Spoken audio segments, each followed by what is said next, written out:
Bon début de semaine, chers auditeurs. Déjà le 14e épisode de Dreadful Tape. Aujourd'hui, je reçois Mathieu Simard, auteur du livre et maintenant du film Ça sent la coupe, et Catherine Levac, mon amie Catherine Levac, pour qui en plus Mathieu Simard a eu une très importante influence dans sa vie, qui sont venus cet automne parler au podcast. Je vous sors l'épisode cette semaine parce qu'on l'a tourné cet automne, mais c'est cette semaine que sort le film avec Louis-José Hood, Ça sent la coupe, il sort ce vendredi. Donc, vous avez la chance d'aller voir ça. Donc, on a jasé un peu, c'est le fun de littérature, mais aussi de hockey avec un gars extrêmement intéressant, très généreux. Et puis, je vous avertis, ces livres, pas je vous avertis, mais je vous conseille vraiment ces livres. Moi, en ce moment, je suis en train de lire Ça sent la coupe, c'est un livre que Catherine m'avait donné à l'époque. Et puis, je l'avais lu, c'est pour ça que je l'ai invité en plus. Tout fitait. Et puis, c'est vraiment intéressant, ces livres. C'est vraiment, tu sais, beaucoup de gens qui se considèrent pas des lecteurs assidus ou des bons lecteurs, mais vraiment, là, du Mathieu Simard, ça se lit vraiment comme un petit charme. Je suis même en train de lire un de ses autres livres en ce moment qui s'appelle Échecs amoureux et autres niaiseries, si je me trompe pas. Et c'est vraiment intéressant. Donc, c'est ça, là. Tu sais, c'est comme Halo, là, tu sais. Bon.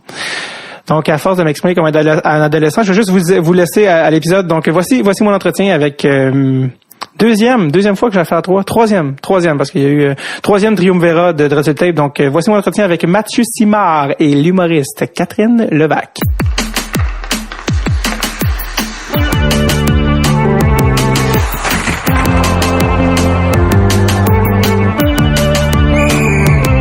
Dreadful Tape avec David Bocage. Mathieu Simard, auteur de plusieurs livres, dont Ça sent la coupe. Oui, bonjour. Présent. Bonsoir. Bonjour. Bonsoir. Bonjour. Et aussi bachelière de l'Université d'Ottawa en littérature française avec une mineure en théâtre. La comédienne et humoriste Catherine Levac. Merci, David. Personne ne me présente jamais comme ça. Ben, écoute, t'as quand même reçu un prix l'année passée de l'Université d'Ottawa pour jeunes diplômés. Merci beaucoup. On dirait que c'est genre moi qui ai préparé ton PC. Ben, merci. Je sais, ben oui, mais regarde, ça se paye, hein, tu sais. Alors, ton prix jeune diplômé où il remettait un prix à quelqu'un qui avait guéri le sida, un docteur de 98 ans et toi. Ouais, je fais toujours bien rien que des jokes à Télé-Québec, mais ils m'ont quand même remis un prix. Et voilà. Merci, Université d'Ottawa. Et, même pour vrai, Mathieu Simard, d'abord et avant tout, ça a comme donné que plus 4 pouvait être ici, mais, oui. On te reçoit pour plein de raisons, mais c'est ça, t'as sorti un livre il y a plusieurs années, mais là, qui comme revient un peu dans l'actualité parce qu'ils ont décidé de l'adapter, ou peut-être ils ont décidé de l'adapter en film, qui va sortir en 2000. Dans quelques mois, en fait, je sais pas quand est-ce que tu vas diffuser ce podcast. Ben, au moment de dire c'est ligne, on est en novembre 2016. Au moment. C'est ça, oui. Et normalement, février. J'étais supposé cette semaine avoir la date de sortie du film. Donc, vraiment dans quelques mois, là. Okay. Très bientôt. On peut dire début 2017. Oui, exactement. Ouais, ça c'est. Oui. Cool. Avant d'être un film qui met en vedette Louis-José Hood, on va y revenir plus tard, mais Ça sent la coupe, c'est d'abord un livre, parce que j'ai dit bachelière, mais en fait, la raison c'est pourquoi elle est ici, c'est la personne qui m'a donné ce livre-là pour vrai il y a 4-5 ans peut-être. Oui. En me disant, toi t'es pas très bon pour lire, mais ça t'es capable. Puis, moi j'ai sincèrement dit, peut-être qu'il va se rendre à la fin, sûrement. Parce que David, il achète plein de livres, mais il en lit aucun. Puis, en fait, je les commence tous, je les adore et je les oublie. Il les oublie. C'est jamais déficit d'attention. Ce livre-là a été quand même une exception à son déficit d'attention. Oui. Alors, bravo pour ça. Alors, la littérature de qualité peut faire beaucoup de choses. Et voilà. Fait que c'est ça, c'est Catherine qui m'a donné le livre, Ça sent la coupe, il y a une couple d'années, puis là, je trouvais ça cool que ça revienne avec le film, mais, oui, donc, peux-tu juste, parce que au lieu que je l'explique mal, mettre un peu en contexte de Ça sent la coupe.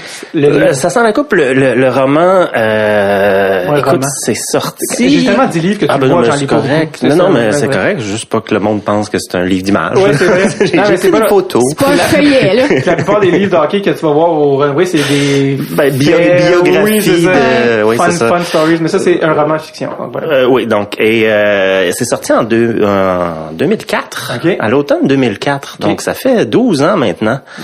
Et oui, c'est loin. Ça avait parti, ça, c'est mon deuxième roman. Et je l'ai écrit avant que le premier sorte. Fait que j'étais pas encore influencé par les réponses des lecteurs, ce qui est vraiment mieux pour moi, là, parce qu'ensuite, dès que je commençais à avoir du feedback, c'était plus tough d'écrire pour moi. Mais ça, c'est vraiment, j'étais dans un café avec mon éditeur. puis on était là pour parler de mon premier roman, puis on finalisait les petites affaires, les corrections, puis tout de mon premier. Le premier qui était Échec amoureux et autres niaiseries. Et à la télé, dans ce café-là, il y avait une game de baseball. Mon éditeur était un grand fan de baseball.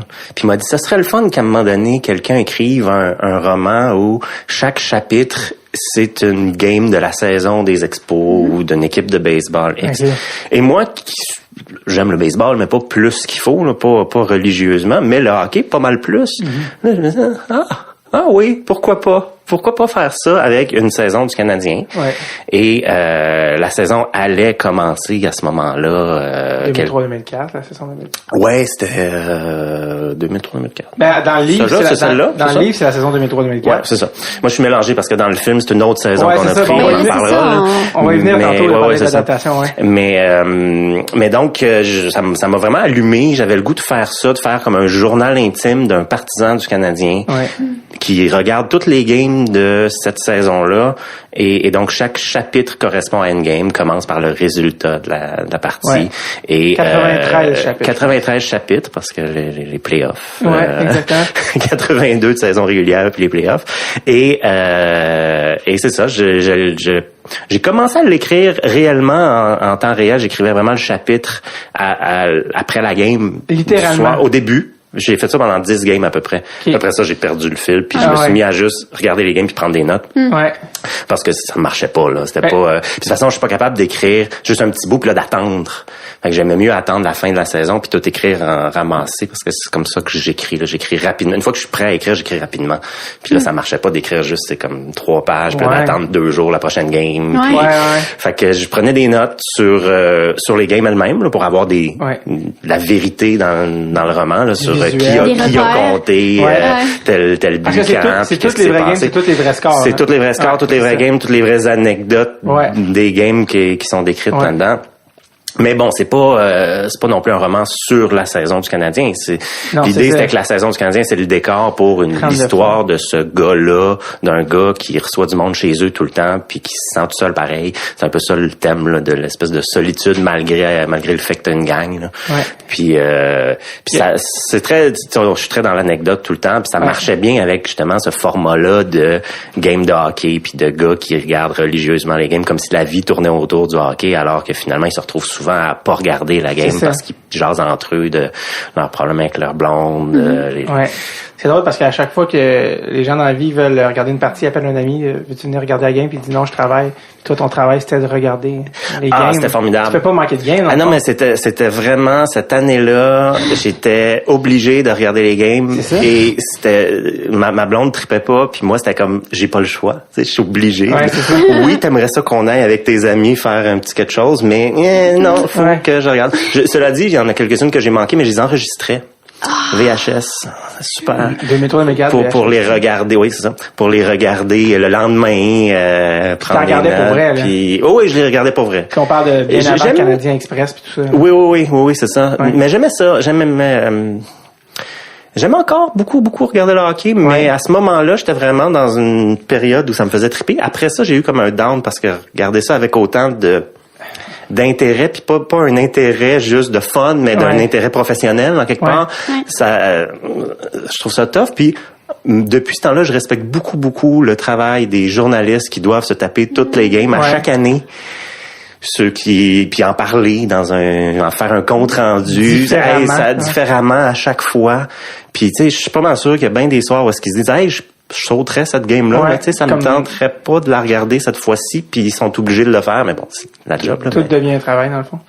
Tout peut devenir un travail. Mais comment tu regardais les games différemment? Tu sais quoi la différence quand tu regardais les games comme fan, puis quand tu fais, non, je vais écrire un livre, faut vraiment que je regarde la game, qu'est-ce que tu regardais? Ben, c'est sûr que de regarder les games, disons, celles que j'avais enregistrées, c'est plate, parce que je savais le résultat, là, tu sais, c'est bien dur de couper du résultat, puis quand tu sais que ça va finir 4-3 pour ou 7-2 pour Philadelphie, ben c'est pas une game qui est le fun à regarder enregistrée, mais moi fallait au moins que je prenne des notes. Puis tu sais, c'est de regarder ça avec un cahier, puis avec un crayon, puis de dire OK, à tel moment du match, il s'est passé ça, puis d'essayer en même temps de créer mon histoire un peu avec ça, tu sais, de savoir comment ça va se dérouler mon livre, puis qu'est-ce qui va être important dans la game pour que ça reflète dans l'histoire de mes personnages, parce que c'est un peu ça aussi. Je voulais que la vie de mon personnage principal suive le rythme et les cycles du Canadien. C'est ça. Quand le Canadien gagne 3 games de suite, ben mon personnage il trippe, puis ça va bien dans sa vie, puis tout ça, puis tout, tu sais, il lui arrive des belles choses. Ça influence la ligne narrative. Oui, tout à fait. C'est ce que j'ai essayé de faire. C'est clair que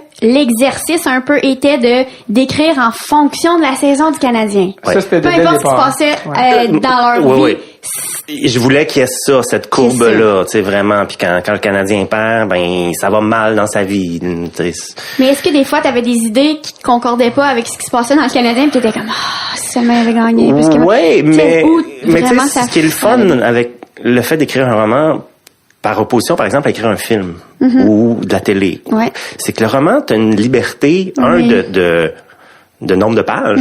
Tu peux écrire 120 pages, comme tu peux écrire 450 pages, c'est pas grave, tu t'arrêtes quand t'as fini. Et tu peux déplacer des choses. T'as moins besoin d'une structure établie, fixe, parce que dans un roman, t'as pas besoin, tu peux avoir un chapitre qui est plus flottant, qui se passe moins quelque chose, qui est plus réflexif. Dans un film, si t'as 2 minutes flottantes, ben c'est une longueur, puis on va le couper au montage. Puis c'est weird. Puis c'est tu pas dois le fun, rien à puis le personne non spectateur. plus de OK, ben là, on a besoin de savoir maintenant qui va jouer, c'est quoi les locations, c'est quoi. Fait que tu sais, si j'avais un flash de il faudrait qu'il arrive ça dans son histoire, c'est pas grave si ça arrive 3 chapitres plus loin. Puis j'ai juste à m'arranger pour que ça mène à ça. Ouais. Fait que je pouvais m'adapter comme ça sans trop de problème. Puis le fait d'avoir écrit au complet après, selon mes notes, ben j'ai pu travailler ça mieux comme ça. Ouais. Je pense. Fait que l'idée venait dans le fond de l'éditeur, mais la trame de fond du gars, c'est long. Est-ce que c'était quelque chose que tu voulais déjà traiter puis ça a comme t'as trouvé le format ou c'est comme venu par après là? C'est tout à peu près en même temps. Pour moi, ça a comme été comme une espèce d'épiphanie de c'est un défi le fun. C'est un format, une structure qui me plaît, qui va être tripante, puis en même temps, qu'est-ce que je raconte avec ça?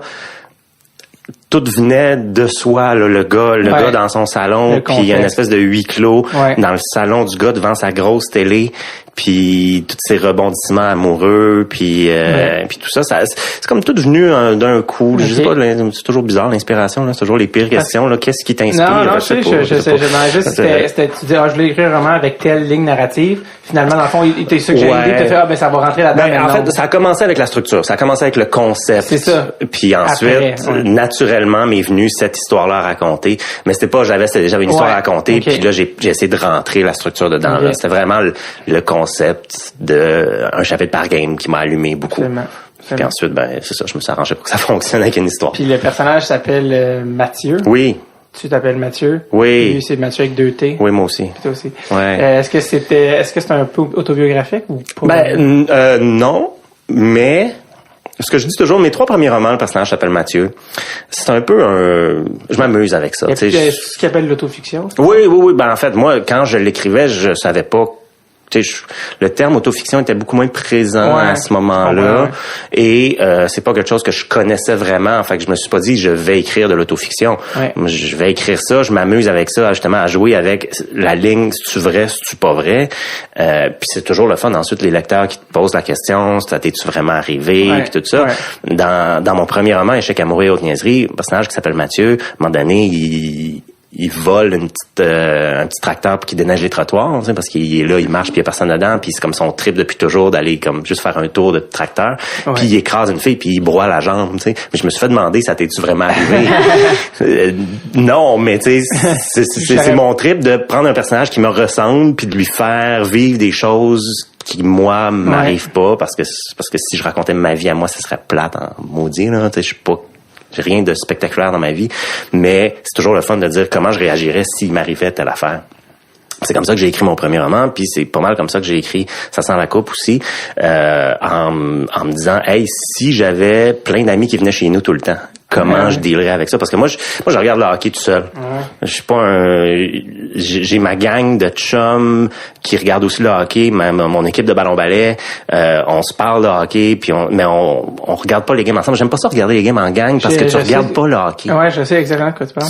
Tu te mets à jaser avec le monde, puis tu suis pas trop la game. Puis moi, mon fun de regarder le hockey, c'est d'être concentré, tu sais, un peu sur la game. Il y en a, c'est ça qu'ils aiment, c'est de pas la regarder. C'est ça, le faut oui, mais j'ai réalisé que des fois, t'es ami avec des gens, on check une game, puis tu réalises, en tout cas, moi, j'ai réalisé que il y a certaines personnes à qui je peux regarder une partie, mais très peu de personnes à qui je peux vraiment regarder une partie. C'est ça. Fait que, tu sais, je vais pas dire non à des invitations d'aller voir une game en gang, mais je sais que ça sera pas une expérience de regardage de hockey. Puis c'est correct, parce que c'est le fun de voir du monde puis de jaser avec du monde aussi.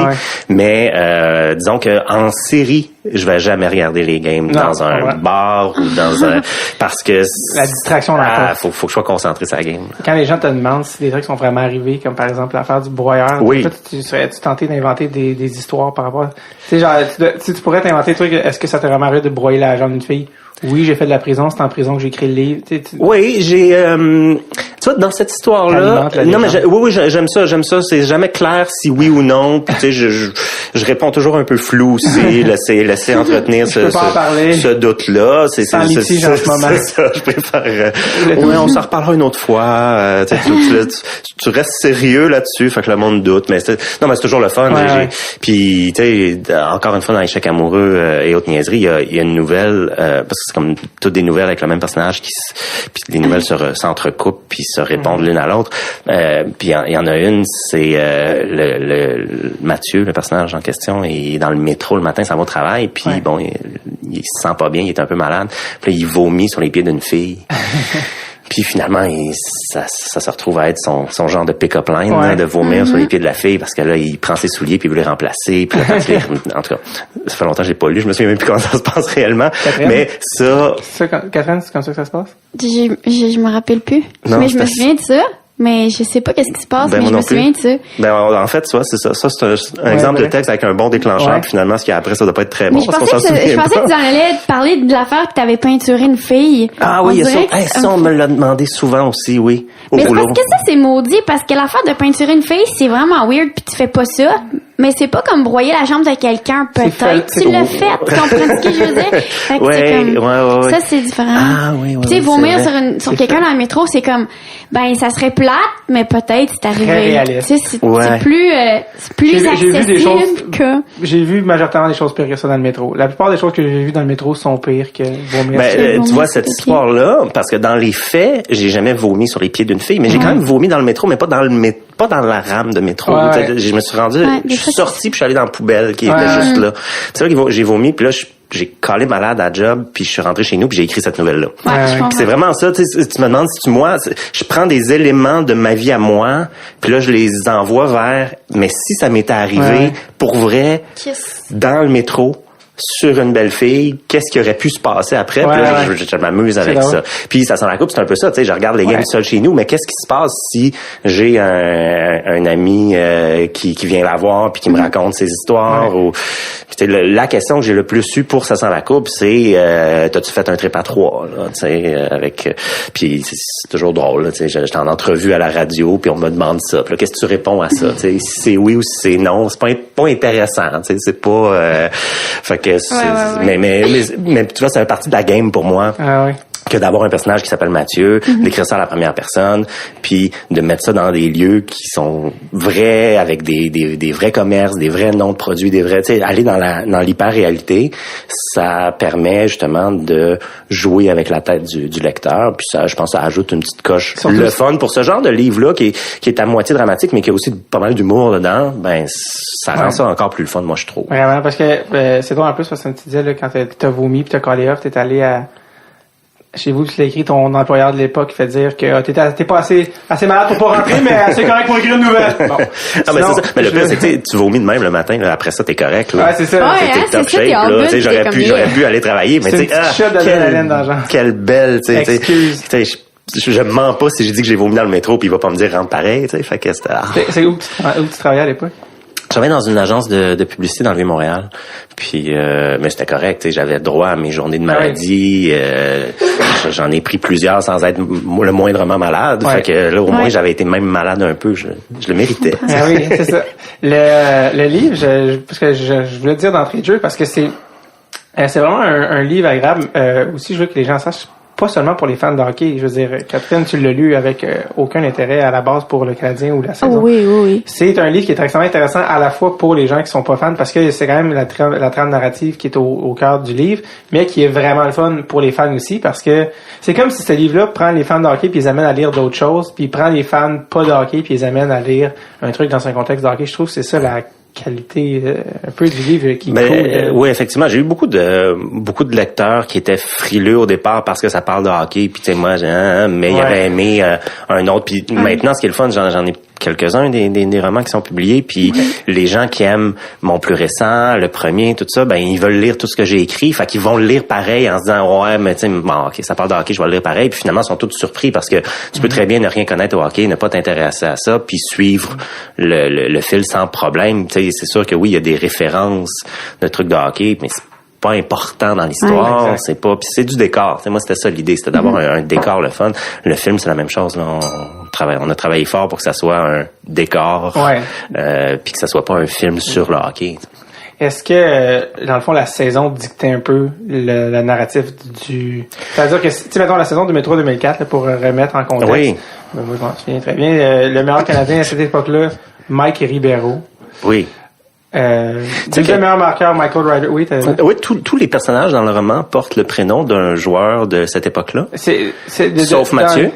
Sauf Mathieu. Mais il y a Mike. Ben, il y en a qui c'est Darren, non? Qui est Darren, oui. En référence à Darren Langdon. Langdon, oui. Tu sais, moi, j'ai pas remarqué rien de ça. José, c'est José. On revient dans pas longtemps, c'est ça. Non, mais je me dis, je l'ai lu comme la merde, ça veut dire. Attends, c'est quand même, oui, ça, il y a personne qui l'a vraiment remarqué, mais en plus, c'est pas juste qu'ils ont des noms, c'est que, oui, Mike, c'était Mike Ribeiro. Ouais, l'ami. Et, qui avait? Dans les noms, ça, tu penses? Richard. OK. Regarde. Parce qu'ils ont tout un lien avec la caractéristique de joueur, du joueur dont ils ont le prénom. C'est-à-dire que Mike, c'est celui qui présente des filles à ses amis. C'est le passeur, le fabricant de jeux. Et Richard, c'est celui qui score. C'était Richard Zednik, à l'époque, qui était supposément notre sniper. Bon, c'est relatif, mais quand même, c'était supposé être lui qui comptait les buts. Et donc, c'est lui qui score avec les filles. J'avais tout ça, tu sais, j'avais Patrice, qui était Patrice Brisebois, qui se trouve beau. J'avais vraiment essayé de ça, c'est montré par moi. Je savais que ça allait pas être remarqué. Il y a bien des affaires, même, quand t'écris des romans, que... à moins de pousser une analyse avec 8 lectures puis d'essayer de comprendre chaque choix, que seulement moi je le sais, puis ça me fait rire de le faire, puis je trouve ça le fun, puis je trouve que ça rajoute des dimensions à la patente. Puis il y a jamais personne qui m'est arrivé en me disant j'ai remarqué que c'était des prénoms de joueurs du Canadien de cette époque-là. Les fans ils remarquent pas ça. Non. Ben moi je me souviens à l'époque de pas avoir particulièrement remarqué. Là c'est vraiment honnêtement, ce qui m'a mis la puce à l'oreille en le relisant, bon, pas au complet, mais en relisant des bouts récemment, c'est vraiment Darren. Darren, ouais, c'est ça, c'est pas... Parce que nous-mêmes, dans notre pool, il y a un gars, une fois qui a pris le joueur Darren Helm, qui est pas un joueur qui est supposé être pris dans un pool, puis on trouvait ça tellement drôle comme nom, Darren Helm. Puis là, quand je l'ai revu récemment, j'ai fait Darren, c'était tellement gros, entre guillemets, que j'ai fait, là, attends, Darren. J'ai jamais rencontré un à 27 ans, un Darren, là. Puis là, justement, à l'époque, un joueur pas d'impact qui joue pour le Canadien s'appelait Darren Langdon. Là, j'ai fait comme, puis c'est ça qui, en fait, qui m'a fait penser récemment. Ouais. Mais oui, c'est pas, t'as pas à te sentir mal de pas l'avoir. C'est pas passé à côté. Mais oui, il me semble que j'avais aimé ça. Mais c'est intéressant quand même de savoir ça, tu sais, comme si quelqu'un le lit là, après ça, de penser à ça, c'est quand même, ça complète, je trouve. Mais tout ça pour dire, c'est que c'était une saison du Canadien, puis c'est des époques post-Patrick Roy, donc très déprimantes. Ouais. C'était, tu sais, même Sako avait le cancer, ça allait pas bien. Puis notre meilleur joueur, c'était Mike Ribeiro, Michael Ryder, juste donné des noms, Yann Boulis, Andras Dackels. C'était pas les meilleures années du Canadien. Là, on était loin de Carey Price et compagnie. Bref, tout ça pour dire, il y a quelque chose dans la saison puis dans cette époque-là du Canadien qui est aussi déprimante que peut-être un peu la vie du personnage principal. Oui, c'est une des saisons plus creuses. Mais tu sais, quand on est dedans, on s'en rend pas trop compte. Hein, on veut y croire. Ça fait 10 ans. Non, mais parce qu'en rétrospective, on peut se dire c'est ça nos joueurs. Mais quand t'es dedans, tu sais, puis à chaque début d'année, là, tu sais, ça sent la coupe. C'est un peu ça l'idée. Hein, c'est qu'à chaque début d'année, tu recommences à zéro, puis t'as le droit d'y croire. Là, tu peux te dire, cette année, ça se pourrait qu'on gagne la coupe cette année. Puis tu sais, oui, OK, tu peux essayer de te dire, mais regarde, on a juste des plombiers, mais en même temps, on n'est pas objectif comme fan, puis on veut y croire. Fait que dans le feu de l'action, t'as José Théodore qui est supposément un bon goaler, puis tu te dis, OK, on a un bon goaler, on a ça. Puis là, quand Kovalev est arrivé, parce que c'est cette année-là qu'il est arrivé en cours de saison, là, ça donne l'espoir que peut-être. Puis... Est-ce que t'en parles dans le livre quand Kovalev arrive? Oui, je l'appelle le sauveur. Tu vois déjà c'était prémonitoire. Ouais. Est-ce que si la saison du Canadien, mettons, où ça avait été ça avait donné là, que c'était des années glorieuses, puis qu'on était les Blackhawks d'une autre époque, est-ce que ça aurait complètement changé le narratif du personnage ou quand même c'est quand même ça que c'est la peine d'amour, un peu de ce que tu voulais parler. Oui, non, ça, c'est sûr qu'il y aurait eu ça. Ça me prenait... Parce que là, ça aurait décalé avec le succès de l'équipe. Ça aurait-tu quand même fonctionné ou ça aurait été ce que tu voulais écrire? Ou... ça aurait pu marcher. Ça aurait marché dans une espèce, justement, de clash entre le hockey va super bien puis sa vie va super mal. Je l'aurais fait à l'inverse, probablement, puis ça aurait pu être intéressant aussi. Parce que j'allais prendre ce qui allait se passer, là, de toute façon. J'allais pas me dire, la saison était trop bonne, je vais laisser faire ce livre-là, je vais en écrire un autre, là. C'est pas... Mais fait que on s'adapte là, mais j'avais quelque chose à raconter qui ressemblait à ça aussi. Je me suis pas trop posé de questions sur tu sais, j'aime raconter du drame avec des points d'humour là, puis ça me prend mon drame. Fait que, absolument. si le Canadien s'était rendu cette année-là, le Canadien cette année-là perdu en deuxième ronde. Oui. C'est cette année-là que Richard Zednik s'est fait faire de Carl McLaren. Donc pour l'instant on avait battu Boston en 7. Oui, deuxième Boston en 7, perdu en 4 contre Tampa. Les champions de la Coupe cette année-là. Oui. Est-ce que si le Canadien était allé en finale de la Coupe, ça aurait changé? Parce que je veux pas, c'est que le livre finit quand la saison finit. Forcément, oui, parce que comme moi, je l'ai écrit finalement après, je pouvais calculer ça. OK, oui, j'avoue. Puis c'était mieux de même, parce que oui, s'il avait fait 4 rondes de série avec 5, 6, 7, 8 games par série, ça fait beaucoup plus long. Alors que là, comme c'est 7 games puis 4 games, j'avais moyen que ce soit ma conclusion. Je pouvais partir les séries c'est le début de la conclusion du livre, ça marchait. Mais ça avait été beaucoup plus de games que ça, là, il aurait fallu que je reconstruise ça différemment, puis ça mène vers quelque chose de plus glorieux, justement, alors que là, il y a comme une espèce de ça va bien, on a battu Boston, puis là, pouf, on s'effondre complètement, ce qui marche un peu avec ce personnage-là. Là. Parce que quand vous avez commencé à travailler sur l'adaptation cinématographique du livre, de faire un film en 2003-2004, ça devient pas un film d'époque, mais ça devient un défi autre. Là. Fait que vous avez décidé d'adapter le livre à la saison 2009-2010. Qui est plus récente, mais qui est quand même un peu loin dans le temps. Assez loin pour que ce soit... La saison 2009-2010, c'est la saison où les Canadiens sont rendus en finale de l'Est. Oui. Où on y croyait avec... C'est la saison d'Yaroslav Halak. Exactement. Ouais. C'est une saison complètement différente de la saison 2003-2004. Oui. Fait pour l'adaptation. De toute façon, pour l'adaptation... Pour la conclusion, un peu, c'est comme toi, la le film, là, c'est complètement autre chose que le livre. Okay. Attends, d'abord, pars pas sur le film parce que je veux qu'on y vienne après. D'accord. Parce que là, je trouve que Catherine n'a pas parlé depuis à peu près 6 ans. Mais non, voyons, je suis intéressée. Catherine, non, je vivais ma vie. C'est parce que, Catherine, pour toi, parce qu'en fait, Mathieu est là aujourd'hui, mais pour toi, Mathieu Simard, pour moi, c'était le gars qui a écrit Ça sent la coupe parce que tu me l'as donné, mais c'est dans ta vie, c'est eu un impact quand même. Les grandes entrevues avec Stéphane Pépin. Dans ta vie. C'est vrai, c'est une grande entrevue. Dans ta vie, c'était mais c'est pour vrai, le Mathieu Simard, il y a eu une influence dans ta vie. Parce que vraiment, c'est pas une blague. Non, c'est vrai, Mathieu. C'est vraiment pas. Tu sais, des fois, il y a des jeunes qui viennent, sont comme, moi, là, je fais de l'humour grâce à toi. Pis t'es tout le temps comme, ta gueule, non, tu fais pas de l'humour grâce à moi. Tu fais de l'humour parce que t'es bon, pis t'es heureux, pis t'es une personne complète, pis des choses comme ça. Mais mais c'est vrai, je me souviens qu'à l'université, j'avais commencé l'université, c'était en littérature, puis tu sais, au début d'un bac en littérature, il y a pas beaucoup de choix de cours, c'est beaucoup, tu sais, on commence par le début, fait que c'est genre médiéval, puis des affaires de même, puis j'étais comme, comme... Tu sais, c'est tout ça, là. C'est tout ça, la vie. C'est tout ça, les histoires. Tu sais, c'est tout ça, les histoires.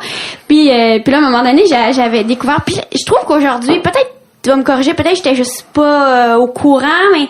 Tu sais, aujourd'hui, il y a beaucoup de... Je pense à Cœur de Slush, puis tous ces trucs-là. Il y en a plein, on dirait, de trucs que tu peux consommer, que tu dis, OK, ça... Comme concrètement, ça m'est arrivé. Ça, c'est moi. Ça, c'est une vie que je connais, que je peux connaître.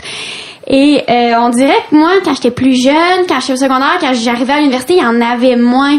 On dirait que moi que je connaissais, du moins j'étais en Ontario aussi, j'étais moins là-dedans peut-être. Mais puis là, j'avais découvert ces livres-là, puis j'aimais tellement ça, je m'étais vraiment dit, OK, j'avais vraiment compris quelque chose que si lui a le droit de faire ça, là, si lui a le droit, là, moi aussi j'ai le droit, là, puis les gens on a le droit, puis c'est pas le médiéval, puis le médiéval c'est vraiment cool, mais tu sais, c'est ça, je trouvais ça vraiment cool. J'avais commencé à prendre des cours de création littéraire, j'écrivais des nouvelles. Tu sais, au début même, c'est honteux, mais peut-être t'as déjà fait la même chose. Les humoristes, des fois, on fait ça aussi, mais on essaie de recréer qu'est-ce qu'on aime. Oui. Puis moi, je voulais faire ça. Puis je voulais, moi aussi, avoir des histoires de baise comme un peu trash, des choses comme ça, mais j'avais aucune histoire de baise, surtout pas trash. Puis au début, j'essayais d'écrire des affaires, puis j'étais comme, ça a aucun rapport, là, si c'est pas ça la vie. Mais en même tu parlais de ta vie dans le Myland alors que t'étais genre... ça n'a aucun rapport. J'avais un chum de secondaire. On est là se marier en campagne. Comme il n'y avait aucun lien avec ça.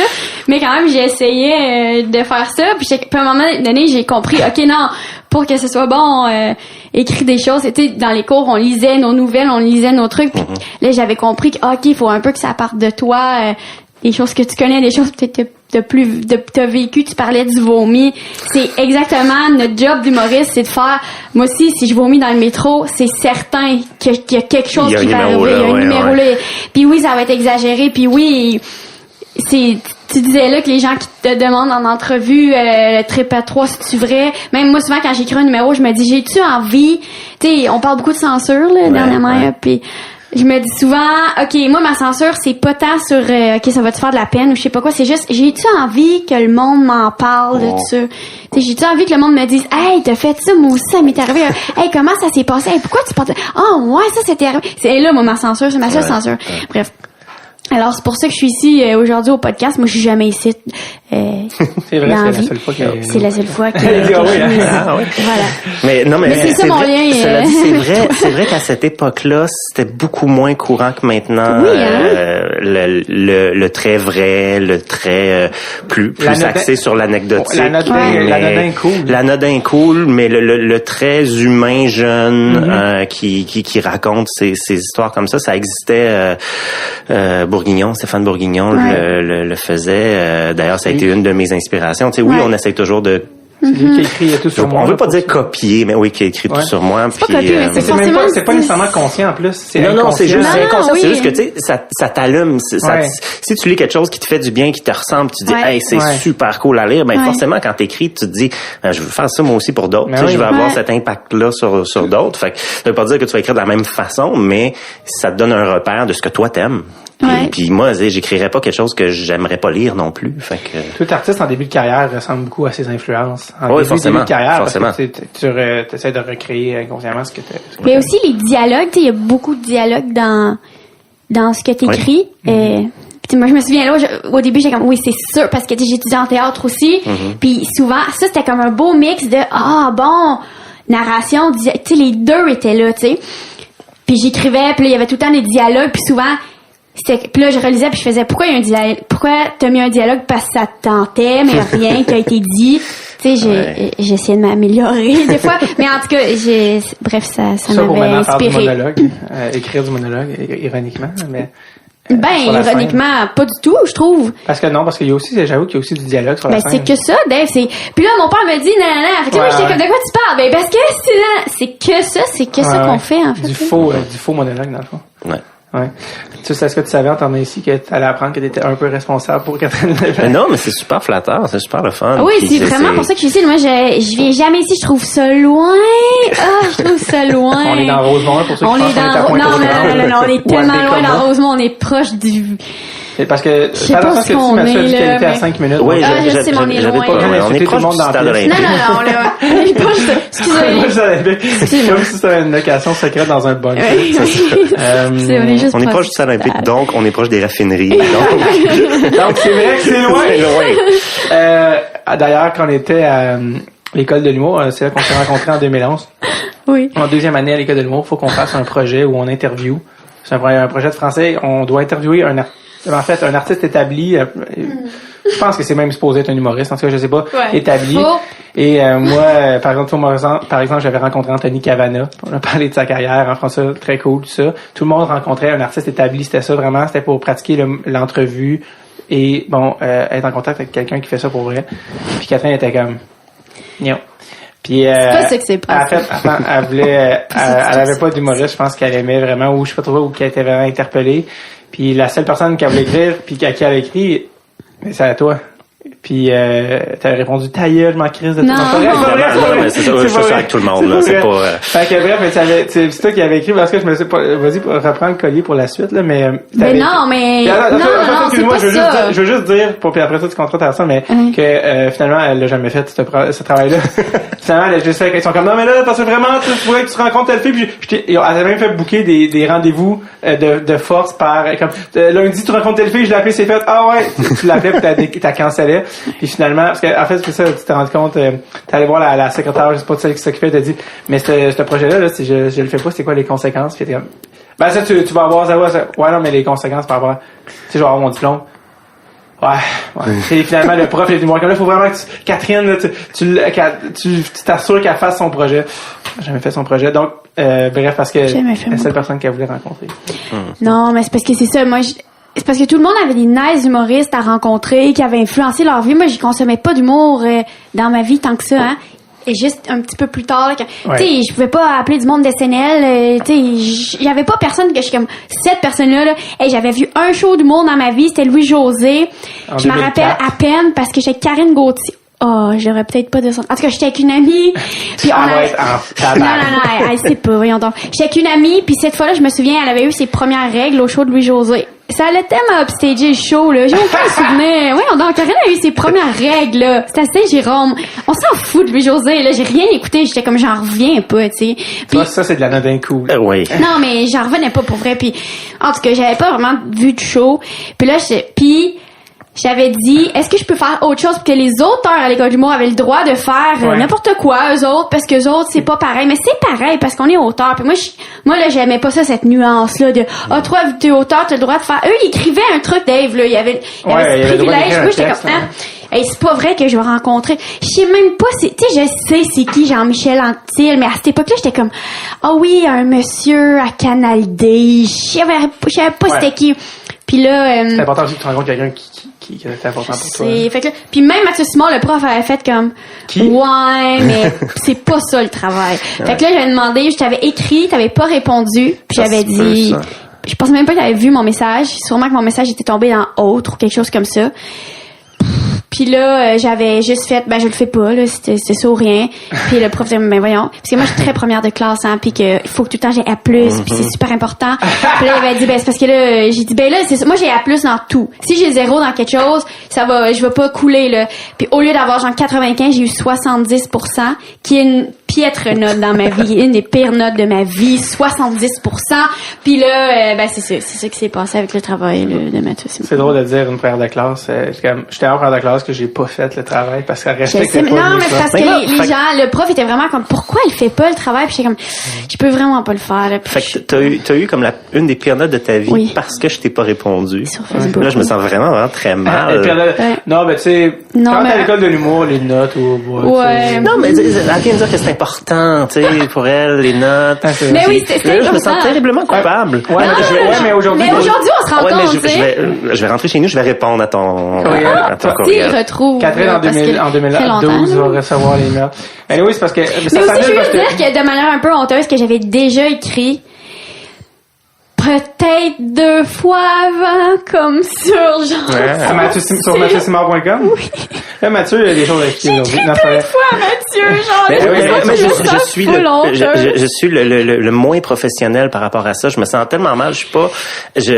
des fois, je fais des espèces de blitz de répondre aux gens qui m'écrivent, mais quand je prends trop de retard, ça devient trop pour moi. Je deviens anxieux. Je décide de laisser faire puis d'accepter que je sais pas vivre puis que je suis pas poli puis c'est pas cool parce que je sais que tu sais comme tu pourrais que tu rentres dans ton horaire un nombre d'heures par semaine. Faudrait que j'ai ça de communication avec les lecteurs puis c'est important parce que tu sais je respecte terriblement ça le lecteur qui a assez aimé ce que j'ai écrit pour me le dire, puis moi je réponds pas, tu sais, je sais vraiment pas vivre là, tu sais, je me sens extrêmement coupable par rapport à ça dans la vie en général. Mais je pense pas parce que les gens, moi au début je me disais OK, je veux vraiment être Véronique Cloutier puis répondre à tout le monde. Puis sur ma page, je prenais genre 2 heures par semaine puis je répondais littéralement à tout le monde, puis là j'ai arrêté. Parce que c'est pas possible. C'est pas possible. J'étais juste comme, j'ai plus de temps. Moi, il vient un moment aussi, parce que je le faisais pendant un bout de temps aussi, puis à un moment donné, j'ai arrêté. Puis il vient un moment où est-ce que, si tu le fais juste, vraiment par automatisme, merci beaucoup pour ton commentaire, ben, je trouve ça cheap, tu sais. Moi aussi, je trouve ça cheap. Fait que je voulais le faire comme il faut, puis après ça devient lourd, ça devient tough, ça devient prenant. Mais en même temps, je trouve que je le devrais quand même, parce que si je peux faire ça dans la vie, ce que je fais, c'est parce qu'il y a des lecteurs qui trippent comme ça. Tu devrais le faire en Je suis vraiment désolé de pas t'avoir répondu. Non, vraiment. mais moi, je pense, j'ai une théorie que les gens qui écrivent, parce que moi, en t'écrivant, t'attends pas de réponse. Puis il y a bien du monde que quand ils écrivent aux gens, ils n'attendent pas de réponse. Ils ne veulent que dire les choses, puis merci, bonsoir. Il y en a qui, évidemment, c'est une conversation. Il y en a qui c'est une conversation. Tu le vois tout de suite. Hey, merci de m'avoir écrit. Hey, je pensais à ça. Non, c'est fini, tu sais. Mais... Toi, ton fruit préféré? Ben, c'est sûr que quand, moi, dans ma tête, je suis pas comme, shit, Mathieu Simard m'a jamais répondu. C'est pas comme ça que je le vois. J'étais comme, c'est juste que moi, tu sais, évidemment, si je retrouvais ces messages-là, je voudrais me tuer. C'est sûr que c'est de la merde. C'est sûr que c'est genre, allô, je veux tellement pas te chercher. Je voulais juste t'avertir de pas chercher parce que je vais avoir tellement honte, là. C'est certain que ça va être comme, je sais pas, là, je veux pas imaginer qu'est-ce que je t'ai dit, mon Dieu, je t'ai dit, j'ai des frissons. Non, c'était pas sexuel. C'était pas sexuel. Mais non, c'était pas sexuel, c'était juste comme, allô, non, t'es vraiment cool. J'avais sûrement un kick un peu sur toi, mais plus sur le personnage. Mais ça, la ligne est sur l'idée de Mathieu. Sur l'idée de Mathieu. Puis ça, c'est pas toi. Puis je me souviens qu'en 2012, quand j'avais ajouté sur Facebook, j'ai été vraiment déçue. Parce que c'est vrai que t'es une vraie plate. Parce que c'est comme, mon enfant marche. J'étais comme, quoi? Son enfant marche? Ça m'a fait tellement déçue que t'avais un enfant qui marchait. Parce que là, c'est comme, quoi? C'est vrai que c'est décevant. Il y a comme une vie normale. Ce gars-là, il a une blonde probablement fine. Là, il a stalké sur Facebook. Ta blonde était toute normale, c'est pas genre une mineure que t'avais ramassée à l'Halloween comme dans tes livres, tu sais, ta vie était ça m'avait vraiment déçue, mais à la fois peut-être montrer le vrai chemin de la vie. Et mais oui, la vraie vie est très décevante. Ça, c'est ironique parce que, premièrement, d'une part, tu peux pas te sentir mal de pas avoir répondu parce que t'as aussi appris aujourd'hui que tout le positif que tu avais amené aussi, ça s'équivaut. Puis deuxièmement, c'est ironique parce que maintenant, toi, Catherine, t'es dans une position où les gens t'écrivent pour te dire les mêmes choses peut-être même à une quantité, un volume encore plus important parce que t'es à la télé, t'es dans des médias de diffusion de masse, donc c'est drôle que tu le vois maintenant dans quelle position toi t'étais de comme année de ou que je devrais inventer que je t'ai écrit aussi puis que tu m'as pas répondu. C'est ça. En fait, Mathieu, by the way, tu vas retrouver ces lettres-là puis je vais te réinviter. Absolument, on va faire une lecture publique. Non, mais on peut organiser une lecture publique. Ça pourrait être le fun. Ça t'implique même pas, Catherine. Je serais tellement triste. Ça va être aux ouvrages. Ça serait... Non, ça serait triste. Ça serait tellement triste. Donc, voilà. Mais en fait aussi, c'est que des fois, quand t'écris à quelqu'un, tu sais, moi, les artistes que j'aime ou ça, si je leur écris... ou pas, mais tu t'attends aussi, je pense que, en tout cas, moi, comme spectateur, je m'attends juste à ton prochain livre, ton prochain show, je veux juste qu'il soit bon, tu sais. Fait que, j'aime mieux que l'artiste prenne le temps de faire ce qu'il est supposé faire puis créer du contenu pour les raisons pourquoi tu l'aimes in the first place, que de répondre constamment. Puis à un moment donné aussi, je trouve ça un peu aliénant, tu sais, répondre, c'est-à-dire que t'es pas en train de d'écrire ton livre, c'est un truc qu'il faut que tu fasses facilement entre tes livres ou oui, c'est ça. C'est comme faire une tournée de promotion, écrire ça pas dans le sens que c'est un fardeau puis maudit les gens devraient pas m'écrire, mais ça reste que ça te met dans un mode et non pas dans un mode créatif. Tout à fait. Puis c'est pas facile non plus répondre quelque chose de le fun tout le temps. Puis il y a la personne qui t'écrit. Si elle s'attend pas à une réponse, c'est correct que tu répondes pas. Puis c'est correct que tu répondes, c'est comme un bonus. Mais je pense souvent c'est ça, les gens s'attendent pas. C'est un beau message. Hey, je t'aime beaucoup. Mais si t'as quelqu'un qui s'attend à une réponse, si tu fais juste répondre merci beaucoup pour ton commentaire, ça va le décevoir. C'est pas assez, c'est pas assez personnel.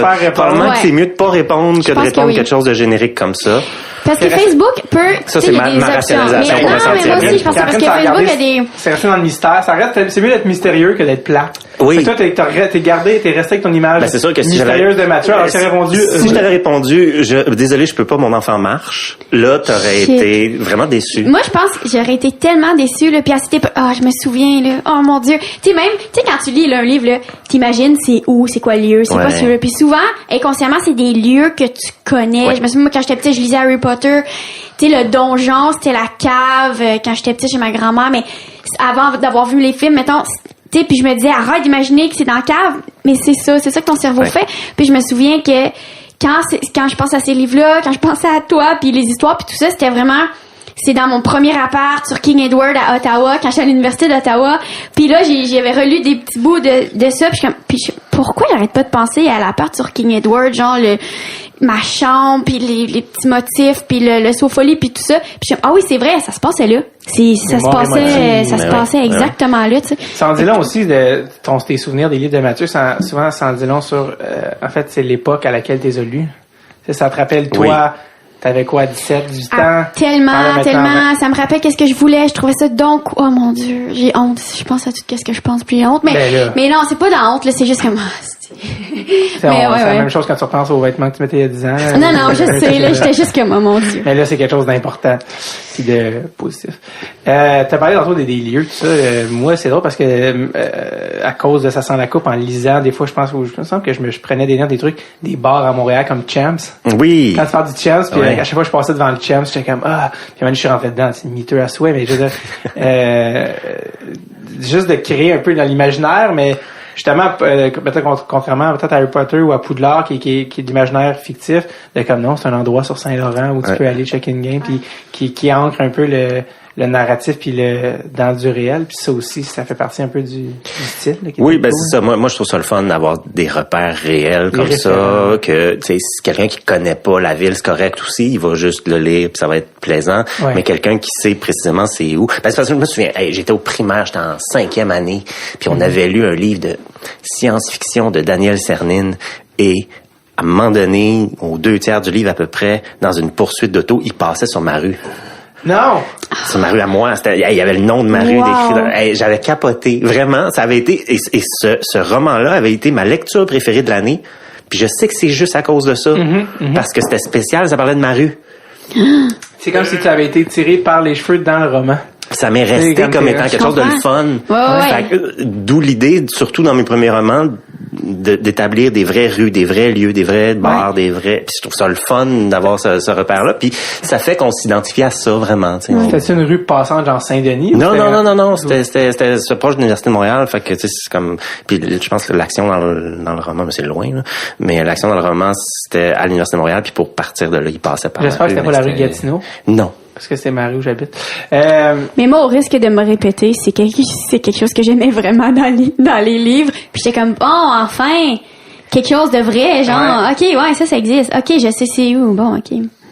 C'est tout. L'adaptation cinématographique du livre. Oui. Quand tu as écrit le livre, est-ce que toi, à la base, ça avait toujours été un truc de, hey, pour vrai, je le vois en film dès que tu l'écrivais? Non, pas du tout. Mais de toute façon, comme j'ai dit tantôt, là, ce livre-là, je l'ai écrit avant que mon premier paraisse. Fait que, tu sais, quand j'étais en train de l'écrire, là, j'étais même pas un écrivain, là. J'étais même pas un auteur. J'avais rien de publié encore. Fait que c'était juste écrire un livre. Ouais. C'était juste déjà, j'en avais écrit un qui allait être publié. Moi, c'était comme la fin du monde. Puis là, j'étais en train d'en écrire un deuxième. T'avais quel âge à ce moment-là? J'avais 30 ans. OK. Et c'est ça, là, j'étais en train d'en écrire un deuxième, j'avais un contrat de signé pour un deuxième, fait que je vais avoir 2 romans. C'est capotant. J'ai jamais pensé à tout ce que ça pourrait impliquer après. Ouais. Fait qu'après ça, une chance d'ailleurs. Une chance, mais non, mais c'est ça, tu sais, de toute façon, moi, tout ce que je voulais, c'est d'avoir écrit, déjà juste d'avoir écrit un roman puis d'en écrire un autre, c'était formidable. Puis là, ça va être publié, je vais avoir mon nom sur un livre dans une librairie. Je capotais. C'était ça. Puis ça allait pas plus loin que ça. Fait que quand le premier est sorti, puis quand Ça sent la coupe est sorti, puis là le téléphone s'est mis à sonner, puis qu'on me proposait chronique au Journal de Montréal, veux-tu écrire de la télé pour moi, veux-tu des producteurs qui m'appellent pour différentes affaires. Puis là je suis comme OK, ça m'ouvre un paquet de portes que j'avais même pas imaginé. Fait que non, je l'ai jamais envisagé comme un film. En plus, c'est pas un film. Il y a pas de film dans ce roman-là. C'est pas visuel ou c'est pas... il y a pas une intrigue cinématographique dedans. Ouais, je comprends. C'est journal intime. Il y a pas de courbe. Il y a pas de finale intense. Il y a pas de mystère. T'as pas la structure d'un film là-dedans. Ouais, c'est vrai. Il y a un univers qui peut être intéressant pour le cinéma. Je pense que c'est un film d'auteur. Tu sais, les films d'auteur qui se font aussi rarement au Québec, là, avec une narrative moins... Peut-être, mais encore là, tu sais, moi, à la base, pour moi, il y a un univers qui peut s'adapter au cinéma, mais il fallait, si ça allait devenir un film, revoir complètement l'histoire. C'est ce dont j'ai parlé avec ma productrice la première fois où est-ce qu'elle m'a rencontré. Elle voyait le potentiel de faire un film aussi là-dedans, mais c'est pas un film. Ce roman-là. Fait que c'était sûr qu'il fallait réinventer l'histoire. Puis quand elle m'a appelé pour me parler de faire un film avec ça, dans sa tête à elle, il fallait que ce soit moi qui le scénarise. Déjà, tout de suite en partant, c'était pas juste, je peux-tu avoir les droits pour que quelqu'un d'autre le scénarise. Pour recréer cet univers-là dans un film, elle voulait que ce soit moi. Puis moi, ça me tentait. Ouais, ça te tentait? Je connaissais pas ça, vraiment, mais j'avais déjà essayé quelques petits trucs en scénarisation qui ont pas abouti, puis j'aimais ça. Je savais que j'aimais écrire du scénario parce que c'était complètement autre chose que d'écrire un roman, puis ça me tentait. Puis en plus, c'est un projet qui est intéressant, là, de partir de mon roman, qui, à ce moment-là, quand elle m'a appelé, ça faisait 5 ans qu'il était sorti. Donc, on parle de 2009, peut-être? Ouais. Fait que dans le fond, ça, c'est tout le temps que ça a pris pour que ça se... Ça a pris 6 ans avant que le film se fasse. Ça, c'était l'idée de l'année au cinéma, c'était l'idée de... De la productrice, Ginette Petit. C'est elle qui a lu ça. C'est elle qui a lu le roman 5 ans après sa sortie, là. Tu sais, elle l'a lu à ce moment-là. Puis elle venait de finir de le lire quand elle s'est dit, il faut que je parle, hein. Et dans sa tête, elle venait de finir de le lire, puis elle venait de regarder 500 Days of Summer. Le film. Tiens. Qui est tout déconstruit chronologiquement. Puis elle s'est dit, voilà comment on pourrait le faire, le fun au cinéma, parce qu'on a justement des games, des chapitres, une structure comme ça, qui peuvent bouger dans le temps, puis ça peut être le fun. Fait que, c'est des scènes, hein, un peu. Ouais, c'est ça. Tu vois le lien, parce que c'était comme à l'époque, là, finalement, c'est à cette époque-là qu'il est sorti le film, 500 Days, c'était comme la comédie romantique de l'année. Ouais. Puis quand même, on voit les parallèles. Le même genre d'univers. C'est ça. Fait que c'est ça la conjonction de lire le livre puis voir 500 Days of Summer, ça a créé pour elle la volonté d'en faire un film. Moi, je l'ai rencontré, on était sur une terrasse, puis elle me parle de tout ça, puis moi, je suis comme, c'est cool, tu sais, parce qu'en plus, ça faisait 5 ans qu'il était sorti, fait pour moi, il allait plus rien se passer avec ce livre-là. Tu t'es pas senti comme, oh, mais là, qu'est-ce qu'ils vont faire avec mon histoire? Tu t'es pas senti comme ça, là, t'étais comme, on le fait. Parce qu'elle voulait que ce soit moi qui le fasse. Puis moi, je suis control freak, fait que c'était parfait. Si elle m'avait dit, j'aimerais faire un film avec ça, je pense à tel scénariste puis tel réalisateur, ça te tente-tu de me céder les droits pour ça? Ben, ça se peut que j'aurais peut-être dit oui pour des raisons financières, peut-être. Mais ça aurait été un petit peu comme, ou là, j'aurais été, qu'est-ce qu'ils vont faire avec mon film? Mais je savais qu'en ayant ce lien-là avec la productrice directe, puis en partant le projet avec elle dès le départ, j'allais avoir un certain contrôle dessus. Et finalement, je suis probablement le scénariste dans les dernières années qui a eu le plus de contrôle sur son film sans le réaliser, parce qu'évidemment, bon, les réalisateurs qui scénarisent, c'est autre chose, là, ils font leur film, mais j'ai été à tous les jours de tournage, tout le temps. Je modifiais le scénario à mesure qu'on tournait. J'avais vraiment j'étais écouté par Patrice Sauvé qui réalise. Pat et moi, on s'est liés d'amitié vraiment. Fait qu'on a travaillé vraiment ensemble là-dessus. J'ai eu mon mot à dire au montage. J'ai été vraiment très proche du processus. Et donc, mon aspect control freak est content de ça. Et probablement que le projet s'en porte mieux aussi. Ben, en tout cas, c'est quelque chose qui me ressemble. Tu sais, ça veut pas dire que, tu sais, honnêtement, je pince trop le nez dedans pour savoir si c'est bon. Mais. Tu l'as-tu vu, le film? J'ai vu là où on est rendu. On a une version lockée du montage, c'est-à-dire qu'on a un picture lock. Une V1, disons, une version finale de montage, mais il reste du son, des effets spéciaux, la post-prod, et il reste à réécrire comme il faut les narrations, parce qu'il y a un narrateur, et en fonction de ce que ça raconte et de que le montage dit, il faut ajuster des bouts de narration pour que soit sûr que ça raconte précisément la bonne histoire, puis que ça répète pas parce que quand t'écris un scénario, tu peux mettre des voix off, mais tu sais pas ce que ça va donner visuellement. Fait que c'était tout croche, là, tu sais. Dans le fond, ce que la voix off originale disait, c'était exactement ce qu'on filmait. Fait que, tu sais, avoir quelqu'un qui dit je mange des chips, puis là tu vois le gars qui mange des chips, ça sert à rien, tu sais. Fait que faut dire autre chose. Yvon Penneau a fait une carrière là-dessus. Ah, il y a ça, c'est vrai. Mais... Toi, on arrête de on arrête la mitaine! Merci. Oui, et c'est exactement ce qui s'est passé. Ouais, c'est ça. Tu terminais toutes ces interventions avec, et c'est exactement ce qui s'est passé. Donc oui, je me suis impliqué le plus possible, et ce qui fait que j'étais dedans dès le départ. J'ai voulu essayer ça. J'ai écrit une première version qui était ben le fun, tout croche. Vraiment tout croche, parce que j'avais pas de métier là-dedans. Je connaissais pas ce métier-là, mais qui avait plein d'éléments super le fun. Sauf que c'était tellement tout croche, mais en même temps tellement le fun à lire comme lecture qu'on s'est perdu là-dedans. Parce que, oui, ma productrice, d'abord, avait la conviction que, OK, on va être capable de faire un film avec ça, mais c'est pas un film. Fait que qu'est-ce qu'on fait avec ça? Puis plutôt que de, scraper ça puis repartir avec des normes un peu plus cinématographiques, on essaie d'adapter, de corriger cette version-là, tout ça. Fait que finalement, je me suis retrouvé à écrire 27 versions à peu près, là. Mais je niaise même pas, là, c'est même pas une exagération. L'espèce de goulash scénaristique de départ, t'as réussi à prendre ce que t'aimais. En fait, on a avancé, on a reculé, on a avancé. Puis là, Patrice est rentré dans la patente à la version 4 à peu près, donc assez tôt dans le processus. Puis tout remis en question. Ensuite, c'est un long processus faire un film. Fait qu'à chaque demande de financement, t'as 4, 5, 10, 12 personnes qui te disent ce qu'ils en pensent. Puis il y en a qui trippent, il y en a qui détestent. Fait que là, qu'est-ce que tu prends dans ces commentaires-là? Comment tu le changes? Comment tu l'améliores? Est-ce que t'es en train de l'améliorer ou de juste faire un move latéral puis c'est tout aussi pas bon, mais ça dit autre chose? Qu'est-ce qu'on veut raconter avec ça? Est-ce que ça raconte quelque chose de puissant? Puis c'est là qu'il fallait s'éloigner du roman aussi. Mais tu vois, pour écrire le film, moi, quand j'ai rencontré ma productrice, je l'ai relu comme la semaine d'après. Puis après ça, je l'ai refermé, puis je l'ai plus jamais réouvert.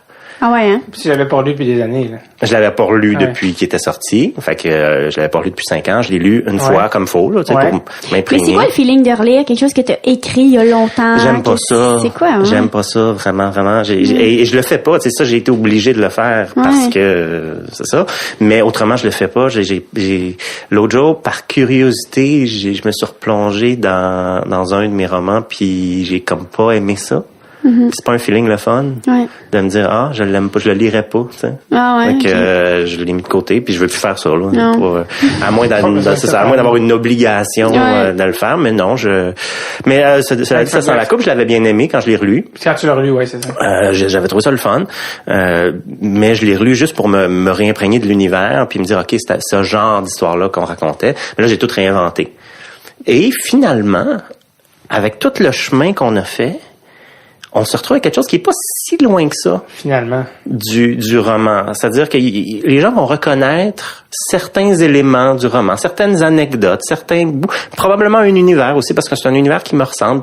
C'est ce dont je suis le plus fier, comme ce que j'allais dire tantôt. Je l'ai vu récemment, la version finale, puis moi, j'adore ça. T'sais, moi, ça me ressemble. Moi, c'est quelque chose que j'aime beaucoup, beaucoup, mais j'ai aucune idée si les gens vont aimer ça. J'ai aucune idée. Et c'est pas évident parce que c'est Louis-José Hood qui tient le rôle titre, mais c'est pas une comédie. Pas du tout. Moins que le livre.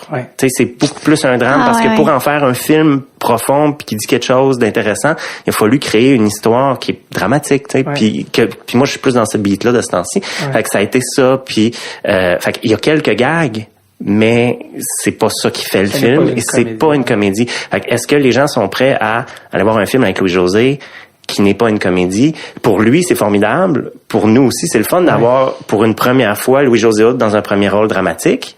C'est super le fun, puis il est sharp, il était bon là, il est vraiment vraiment très bon et c'est touchant. Est-ce qu'il était en confiance de pas être drôle? Oui, parce que c'est un personnage, c'est ce qu'il nous a dit dès le départ quand il a accepté le rôle, c'est un personnage qui lui ressemble, c'est comme lui dans son sous-sol. Mais moi, quand j'ai vu que c'est Louis-José, j'étais comme, c'est ça. Moi, je me suis posé la question j'ai hâte de le voir parce que, tu sais, Louis-José à date, les rôles qu'il a fait au cinéma, c'était des comédies puis c'était du Louis-José. C'était du Louis-José stand-up, là. C'était du Louis-José sur un stage.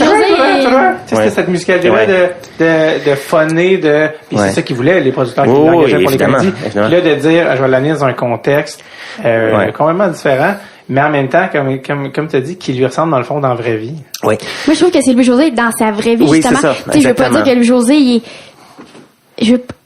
il est pas triste. Mais il est sérieux, là. Il est très sérieux. Oui. Puis, il collectionne des masques de hockey puis des cossins dans un garage. C'est un vrai tripeux. Au tournage, on avait, parce que le personnage principal, dans le film, est propriétaire d'une boutique de cartes de hockey. Oui. Et d'objets de hockey, tout ça, ce qui est pas du tout dans le roman. Fait que, au tournage, là, tu sais, Louis-José, il s'installait dans la boutique, là, puis il feuilletait les vieilles revues des années 70 de hockey, tout ça. On avait un paquet de stock. C'est lui qui fournissait tous les artefacts. Non, parce que ça a été vraiment cool. On en a acheté un paquet de vrais collectionneurs. Il y a un grand, acheté pour revendre après, évidemment. Okay. Mais il y a un collectionneur qui son sous-sol était rempli, des accessoires sont allés visiter, puis ils l'ont convaincu de nous prêter du stock. Fait qu'il était à la moitié de la boutique. Mais c'est tout du vrai stock qui valent une fortune. C'est fou. Est-ce que Louis-José en a gardé ou acheté? Il a été tenté par pas d'affaires. Je pense qu'il a dû en acheter. J'ai pas trop suivi la fin de cette histoire-là, mais il voulait en acheter. En tout cas, il y a une couple d'affaires qui l'intéressaient. Mon cœur augmente, là, mon vie. Mais c'est ça. Fait que c'était, c'est son univers aussi, là, de gars qui regardent le hockey. Puis il jouait très bien. C'est un personnage qui a beaucoup de doutes en lui. Puis tu sais, Louis-José, il est comme ça. Là. Puis même sur un stage, on le sent. Tu sais, même si il faut qu'il dise ses gags puis tout ça, il y a quelque chose de profond quand même dans son affaire puis de sensible. Donc il fallait aller chercher ça. Mais ça fait un film. Tu sais, faut pas s'attendre à être crampé tout le long parce que c'est pas ce genre de film-là. Puis ça, moi, je sais pas si le public va accepter ça avant d'aller le voir. Et on est toujours pogné aussi au cinéma à la merci du distributeur pour certaines choses, dont les previews. Fait que si les previews, pour avoir des gros chiffres le premier week-end, ils mettent les 2 gags du film dans le preview. Ils font tout le temps ça, Moi, ça me ferait chier. Parce que... t'es en train de dire que t'as aucun contrôle là-dessus, c'est ça que tu dis? Non, ça, là-dessus, c'est là que je me mets à paniquer un peu parce que je perds mon contrôle. Et s'ils mettent les 2 gags, il y a 2-3 très bons gags, je trouve, puis qui font rire tout le monde quand ils les entendent. Mais c'est tout. Après ça fait sourire par bout. Puis il y a mes touches d'humour un peu partout. Si tu rentres dans l'univers, c'est de l'humour pour désamorcer le drame. C'est toujours ça un peu. Puis tant mieux si le monde embarque comme il faut émotivement dans le film, ils vont sourire souvent. Mais il y a 2 gags qui font rire. Ouais. Si on les a dans le preview, les gens s'attendent à ce que ce soit ça le film. Ils vont être déçus. Mais je te souhaite comme dans toutes les comédies romantiques. Combien de fois on voit ça, justement, du monde qui disent on a tout vu dans le preview ou c'était donc même pas drôle, les 2 bonnes jokes sont dans le preview. Je trouverais ça plate que ça soit ça. Mais Louis-José aussi va bien porter ça, non? Il va... Je le souhaite. Il va y aller, il va l'expliquer c'est quoi, là, je pense. Il va bien faire une promo, là. Je le souhaite. Parce qu'en plus, c'est plate parce que non seulement c'est plate artistiquement que les 2 gags étaient dans le trailer, mais en plus, c'est une double crosse parce qu'en même temps, tu fais on l'a quand même acheté le billet, puis le producteur, en fond, il a eu ce qu'il voulait. Parce qu'on était allé, finalement. Oui, c'est sûr que, tu fais un premier gros week-end, mais après ça, tout le monde dit, c'est pas terrible, il y a personne d'autre qui y va, c'est plate. Le film vieillit pas, mais moi, j'ai pas été attentive au premier show de Louis-José, mais au film, je vais être très attentive. Amène pas, je vais pas amener personne qui ses premières règles. Une adolescente. Louis-José, on en parle. Pendant qu'on en parle, c'était pressenti, parce que évidemment, c'est sûr que dans un processus où un film est fait, les gens veulent des têtes d'affiche, veulent des gens connus, veulent des gens qui vont permettre aux gens de se déplacer. Si on n'a pas Louis-José, le film se fait pas. C'est vraiment aussi simple que ça. Il n'y a pas des questions de Patrice Robitaille, il n'y a pas des questions de... on avait lancé des noms, c'est sûr, en casting au départ, mais c'était ça où rendu où on était, puis tu sais c'est dur le milieu de ce temps-ci, c'est dur d'aller chercher ton financement, c'est dur d'avoir un distributeur qui embarque s'il y a pas des gros noms. Et cela dit, je suis super content. Moi je tripais, mais c'était un gamble parce que tu sais Louis-José il en reçoit en salle des scénarios là, puis il refuse pas mal tout là. Fait que ça a donné qu'il avait lu le roman.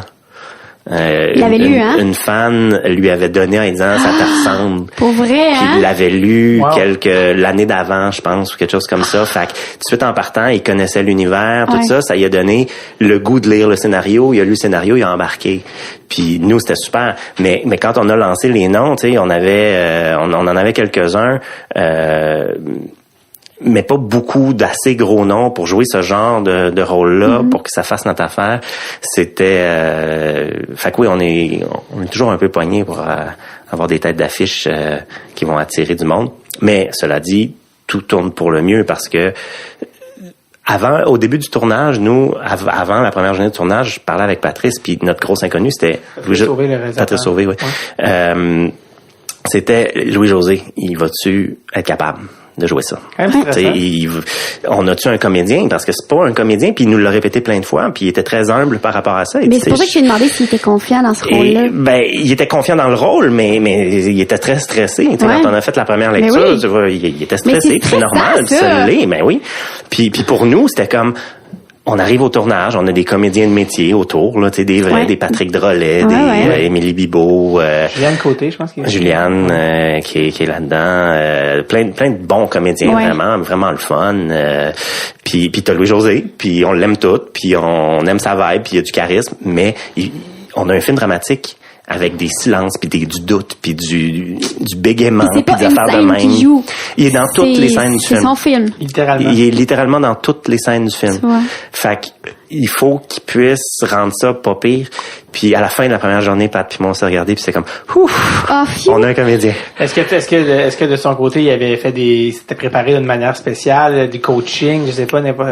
Non, il y avait je pense qu'il s'était préparé dans sa tête beaucoup, tu sais, il est très cérébral hein. Ouais. Puis je pense qu'en lisant le scénario puis il s'était mis dans ce beat là et tu le voyais aussi, il avait besoin d'être dans des fois il était un peu bête au tournage puis on se demandait il est-tu comme pas de bonne humeur, y a-tu quelque chose qui s'est passé de pas le fun parce qu'hier il était super de bonne humeur en après-midi puis là on se retrouve ce matin puis il m'a à peine dit bonjour puis il répond pas à mes questions, qu'est-ce qui se passe puis finalement on a trouvé le pattern qui était que ça dépendait de quelle scène on jouait. Si c'était une scène très dramatique, il était bête parce qu'il était dans cet univers-là. Puis si c'était une scène plus comique, parce qu'il y en a aussi des scènes plus légères, mais là, il était plus... Fait que c'est ça, c'est un cérébral qui a embarqué dans le rôle vraiment à 100%. C'est un travailleur, là. C'est un professionnel, ça paraît. Il était tête, là. Et il y a eu des moments où est-ce qu'on s'est dit, wow, il est entouré de grands comédiens, puis il joue en salle, là. C'était le fun. Ça a créé une super belle gang en plus, là. C'est ce groupe-là. C'est drôle parce que c'est comme Louis-José qui utilise la méthode. Acteur studio non mais tu sais des fois quand on est un humoriste là on raconte des choses qu'on a vécues puis là on se met dans un mood pour bien le raconter tu sais pour bien faire un peu ressortir l'émotion fait que peut-être que c'est ce qui essaie de faire peut-être c'est ce qu'il fait c'est juste c'est l'affaire que tu t'attends pas à entendre mais en fait je sais pas cela dit je sais pas si c'était conscient de sa part ou quoi tu sais c'est juste que on l'a trouvé là mais moi personnellement je l'ai trouvé extrêmement professionnel là il m'a surpris par son engagement envers le film et je revenais chez nous le soir puis je me disais tac il joue bien, il est dedans, c'est le fun. Puis moi, je tripais. Et ensuite, mon gros stress à la fin du tournage, c'était, hey, on a tourné, là, tellement des beaux moments, là. Tu sais, c'est plein de beaux moments, mais ensuite, on met ces beaux moments-là ensemble. Ça fait-tu un film que les gens veulent voir? Ça fait-tu une histoire que les gens veulent se faire raconter? Puis qu'est-ce qu'on fait avec ça? Puis tout ça. Puis c'est un gros stress. Puis le montage, ça a été quelque chose de pénible aussi parce que, pénible, de quelque chose d'un bon défi. Parce que c'est un film tout en subtilité. Puis il y avait vraiment plein d'histoires qu'on pouvait raconter avec le montage. Puis les premiers montages ont été un petit peu plus ailleurs que ce que moi je voyais, puis ça marchait moins, puis finalement on a tout changé les choses, puis là on est vraiment, comme je dis, hey, je sais pas si c'est bon, mais on est exactement où est-ce que moi je voulais qu'on soit. Tu sais, moi je suis fier de ça, puis ça représente exactement ce que je voyais comme film quand je l'écrivais, fait je peux pas être déçu là. C'est au contraire, moi je trippe, tu sais, je vais être super heureux ça, c'est cool. Ouais. Surtout que c'est drôle parce que tu sais Louis-José joue ça dans la même année, il a joué là-dedans puis il a fait de Père en Flic 2. Oui, tout de suite après. Il tournait tout de suite après. Peut-être plus loin l'un de l'autre. Ouais. Est-ce que parce que je vais juste en parler, je t'en ai parlé tantôt, mais je vais juste finir là-dessus parce que écrire du scénario, c'est pas que écrire du roman. Puis c'est vraiment différent. C'est comme j'avais déjà entendu Fred Pellerin utiliser le terme du transvasage. Parce que lui, il a fallu qu'il adapte ses contes. C'est pas grave. C'est quoi la difficulté? Puis c'est quoi que toi que t'as un peu appris dans l'espèce de c'est ça, dans le processus de transvasage du roman parce que tu peux pas amener un roman à littéralement au cinéma. Ça serait un film de 9 heures. Il faut que tu rentres tout dans une petite heure et demie. Il faut que tu coupes donc inévitablement beaucoup de choses. Ben moi tu vois c'est pas tant une question de difficulté de transvasage, c'est parce que j'ai voulu complètement écrire autre chose, tu sais garder l'univers, l'idée derrière là, puis le décor. mais raconter une autre histoire. Fait que je me suis inspiré du roman. Tu sais, c'est pas une adaptation du roman, c'est vrai, vraiment inspiré du roman. C'est pas genre oui, puis là le punch ça va être ça. Moi j'ai déjà lu le livre, fait que je sais qu'est-ce qui se passe. Ouais, c'est ça. Non, c'est ça. Non, pas du tout. Le punch importe. Et puis oui, il y a des moments qui vont être similaires, mais c'est pas la même histoire. Fait que pour moi, ça c'était moins difficile, mais c'est vraiment deux façons d'écrire différentes. Pour moi, le roman, c'est quelque chose de très intuitif. J'écris, puis je vois où est-ce que ça me mène, puis tout ça. Puis j'écris beaucoup comme ça, en commençant à écrire sans savoir où est-ce que je vais me rendre. Puis je regarde ça aller, puis là, je recorrige, puis je reviens en arrière, tout ça. Le scénario, il faut que tu sois tête au complet dès le début. Il faut que tu saches précisément à quelle minute il va avoir tel revirement, à quelle minute il va se passer ça, puis où est-ce que tu t'en vas dès le départ avant d'écrire. Fait que c'est deux façons. Puis aussi, j'écris mes romans à la première personne. Fait que, puis ça, c'est ce qui a été le plus tough, si tu veux, dans l'adaptation. C'est comment faire passer, dans un roman, c'est super facile d'écrire ce qu'il y a dans la tête du gars, parce que c'est à la première personne, il décrit ce qu'il y a dans sa tête. Comment tu le fais passer à l'écran, en visuel, sans justement que ce soit une narration, ça de long, d'un gars qui dit « je pense telle affaire ».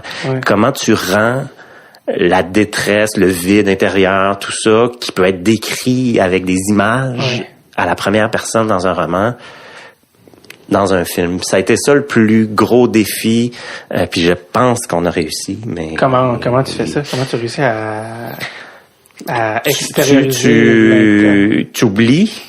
Il a fallu vraiment que je mette de côté mon écriture de livre. Complètement, tu sais, puis t'écris, t'inventes, faut que tu le projettes. Moi, en tout cas, je le projette visuellement. Là, tu sais, je me dis qu'est-ce que je peux lui faire comme geste pour qu'on sente tout ce qu'il a dit, tout ce que je lui ferais dire si je l'écrivais dans un roman. Fait qu'il est-tu en train d'essayer d'ouvrir son cadenas, puis de plus se souvenir de la combinaison, puis d'être en crise, puis de donner des coups dessus pour représenter tout ce que j'aurais écrit en parlant d'une frustration intérieure. Fait qu'il faut trouver les images réelles qui vont s'opposer aux images métaphoriques de l'écriture. Est-ce que des gens du domaine du hockey t'ont déjà parlé de ton livre?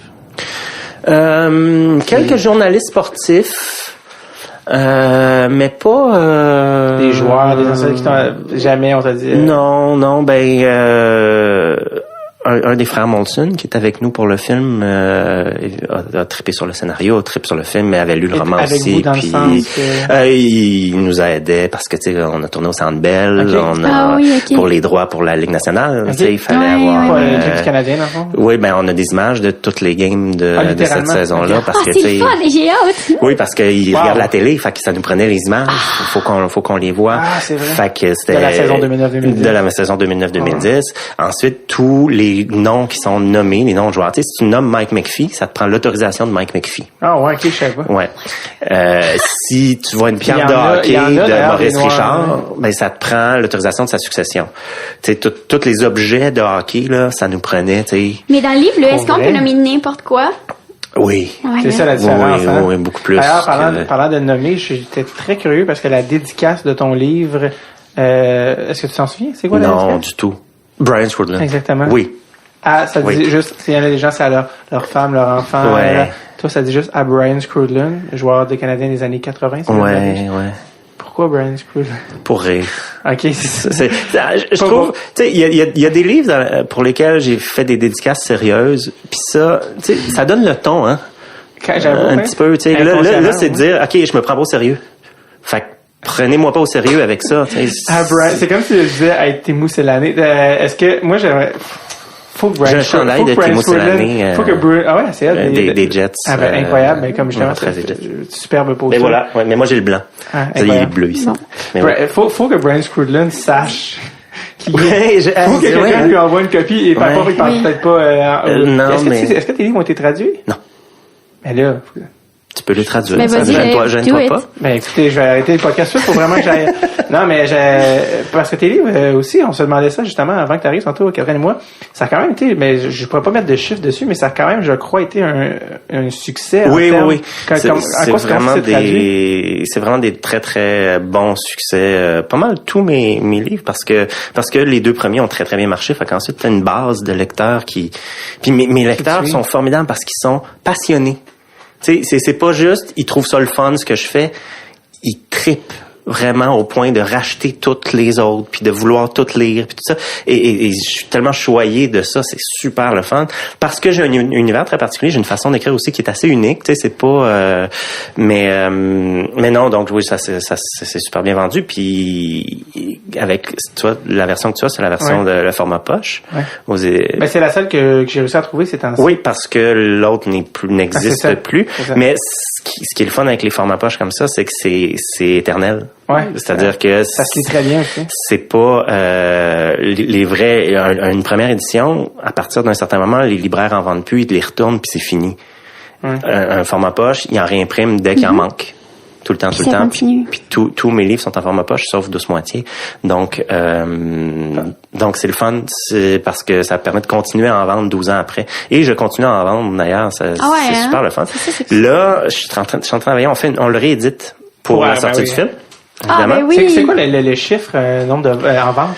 On doit être rendu à peu près à 10 000 copies vendues. Ça, au Québec, c'est énorme. Oui, au Québec, un best-seller, c'est pas comme 5. C'est 3 000. 3 000, rendu long. 3 000, c'est un best... OK. Les livres, ça vendent beaucoup. OK, fait que ça marche pas comme avec des billets de spectacle. Et maman! Non. Les humoristes qui en vendent 300 000. Ouais, c'est ça. Louis-José lui-même en a vendu l'année dernière plus que 300 000. 3 000! 3 000, c'est un best-seller, ouais. C'est pour ça que tout est c'est pour ça, genre, qu'il y a tout le temps des best... C'est pour ça, là. Ils font imprimer le mot best-seller sur la copie même du livre. C'est même pas rajouté plus tard. C'est juste que, bon, mais c'est pour ça que c'est très dur de gagner sa vie en écrivant des livres aussi. Hein. Toi, tu gagnes ta vie seulement avec l'écriture? Oui. Avec la scénarisation. Depuis cette époque-là, dans le fond. À cette époque-là, je travaillais encore en publicité parce que c'était le fun d'avoir un revenu de base aussi puis de voir du monde parce que c'est ça des êtres humains. Mais oui, depuis ça doit faire je sais pas 7 ans à peu près que je travaille plus autrement que sur l'écriture. Puis c'est ça, là, je travaille sur la réédition, une édition augmentée. Ça va être le roman, puis il va y avoir des extraits du scénario commentés. Puis une préface de Louis-José. Wow. OK. C'est super cool. Très cool. Parce que ça sent la coupe. Je te demandais si c'était traduit parce que je verrais très bien ça. Tu sais, genre, on est au Canada. Au Canada anglais. Ça se transpose très bien, là, je veux dire. J'ai une écriture qui est dure à traduire pour rendre vraiment l'espèce de langage parlé. J'avoue, mais je serais curieux peut-être les riffs, j'avoue que parce que l'autre jour j'ouvrais, c'était des jokes de Lancé Compte, Pierre Lambert. Ouais, c'est sûr que j'avoue, mais dans l'essence de la chose. Moi je suis pas contre, hein. C'est pas moi qui décide, par exemple, ces choses-là, c'est l'éditeur. Ok, je comprends. T'as aussi fait un autre, parce qu'on a parlé de télé, mais t'as aussi écrit une série de romans jeunesse qui s'appelle Pavel, oui. À cause du personnage principal qui est un Russe. Pas le personnage principal. En fait, c'est un personnage secondaire, mais qui est important dans l'histoire. Parce que je sens que j'avais lu à quelque part que ça, encore une fois, mais ça avait un lien de hockey, non? Non. Celui-là n'a pas un lien de hockey. On me l'a demandé souvent. Parce que évidemment, on pense à Pavel Boulet. Oui, c'est ça. Mais non, c'est vraiment... c'est vraiment Pavel qui a une racine dont la racine veut dire faible.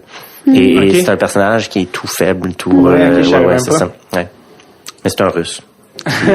Un Russe qui débarque à Montréal comme ça, puis qui avec des pouvoirs étranges. Ça aussi, ça a bien fonctionné. Très bien, très très bien. Oui, c'est ce qui m'a permis d'être... C'est fini. C'était... Ou t'en fais d'autres, mais encore? Non, Pavel, c'était 13 épisodes, 13 petits livres qu'on sortait aux 2 semaines à l'époque et ça a été réédité en un seul volume maintenant qui est disponible. C'est à la courte échelle. Puis ça a super bien marché. J'ai fait beaucoup de rencontres dans les écoles à cette époque-là. OK. Puis je suis pas bon là-dedans, moi, les rencontres dans les écoles. Fait que je suis comme pas... je suis pas... parler à des ados qui... Tu sais, faut que tu spottes les deux qui sont intéressés par ce que t'as à dire, là. C'est bien. Puis en plus, moi, je suis pas très intéressant comme personne quand je parle devant un groupe, là. Fait que... Ou quand je parle en général, vous me direz, là. Non, mais devant un groupe, là, devant 30, là, aller raconter ma vie comme ça, quand c'est pas justement une intervention, question-réponse, là... fait que non, c'est ça. C'est difficile. Fait que à chaque fois je sortais devant en me disant qu'est-ce que je suis venu faire ici déjà. Ouais. Fait t'as les deux intéressés là, qui posent plein de questions. Ouais. Puis que t'apprends dans 15 ans qu'ils sont devenus auteurs puis humoristes. Ouais, c'est ça. Puis que c'est ça, tu les as marqués. Même si tu répondais pas à la courriel. Est-ce que tu travailles sur quelque chose d'autre en ce moment, des nouveaux romans, des nouveaux trucs? Le scénario, le film, c'est plus entre tes mains vraiment. Ouais, il reste encore des narrations à écrire, puis je suis en train d'écrire les commentaires sur les extraits du scénario qu'on va. En fait, ça risque d'être des deleted scenes. Les scènes qui ont été coupées au montage, c'est ça que je vais mettre dans le livre. Cool. Comme ça, le livre peut sortir 2 semaines avant le film, puis ça dérange pas. Il y a pas de spoiler, mais fait que je suis en train d'écrire le commentaire autour de ça, puis je raconte un peu la genèse du film. Mais je suis sur un autre roman sur lequel je travaille depuis 5 ans, mais que là, faut que je le fasse là. Sinon, ça marchera pas. Puis j'ai d'autres projets de films en tête aussi, mais rien de... Des fois, c'est le premier aussi. Le premier film va peut-être changer la donne pour les autres. Ouais, ben en fait, si j'étais intelligent, j'aurais avancé beaucoup plus mes autres projets de films déjà, parce que si le film marche bien, c'est là qu'il faut que je sois prêt. C'est vrai. Fait que ta priorité, dans le fond, une fois que ça sent la coupe, tu retournes au roman ou tu s'en vas au scénario? Ben là, cet automne... Selon la réponse du film, dans le fond. Ouais, c'est ça. Mais cet automne, je vais finir le roman de toute façon parce que je le repousse trop. Avec le film, à chaque fois que je voulais écrire le roman, je me dis, bon, je viens de finir une version du scénario, fait que là, je vais avoir 2-3 mois pour travailler sur le roman, ça va être bien. Mais sauf qu'une semaine après, t'as des commentaires sur ta version de scénario, puis ça arrête plus. J'ai toujours eu quelque chose à faire. J'ai jamais eu une assez longue période. Je suis pas capable de travailler en même temps sur différentes affaires. Puis j'attendais d'avoir un 3, 4, 5 mois de libre pour écrire le roman, puis c'est jamais arrivé. Puis là, je l'ai reporté, puis j'ai hâte de l'écrire parce que je sais très bien c'est quoi, ça m'allume, ça m'intéresse, puis je pense que mes lecteurs ont hâte aussi quand même, ou bien ils m'ont déjà oublié, mais moi j'ai réécrire sur ton site. Oui, c'est ça. Le nom, sur un nom fictif, genre Liliane ou je sais pas. Juste avant qu'on termine, en 2003-2004, quand Kovalev est arrivé à Montréal par échange, est-ce que tu te souviens c'était contre quoi? Non. Du tout. C'était contre un choix de 2e ronde et il avait donné aux Rangers le choix de prendre le joueur qu'il voulait entre Plekanec. En fait, il disait prenez un des joueurs des Bulldogs. Okay. C'était entre les 2 meilleurs scoreurs, c'était Joseph Baley. Oui. Et un autre joueur qui s'appelait Thomas Plekanec. Ah oui. Puis on dit aux Rangers, on donne un choix de 2e ronde et ils choisissaient entre les deux. Et le meilleur joueur à ce moment-là, c'était Joseph Baley. Ouais. Et qui a joué au Colorado un peu. Qu'on salue sa carrière dans la Ligue tchèque, et Thomas Plekanec, et 12 ans plus tard, est encore avec le Canadien de Montréal. Merci de nous faire un tour, Mathieu. J'ai vraiment hâte de voir le film, mais pour ceux qui n'ont pas encore lu le livre et qui disent « Ouais, mais c'est moi le lire, en tout cas, je suis pas trop... » Allez immédiatement acheter Ça sent la coupe. C'est une image avec un boc de bière vide. Et on a hâte d'aller voir le film. Merci, Mathieu. Puis envoie-nous Louis-José, s'il te plaît. On a des trucs à lui demander. Parfait. Super, merci. Bye-bye.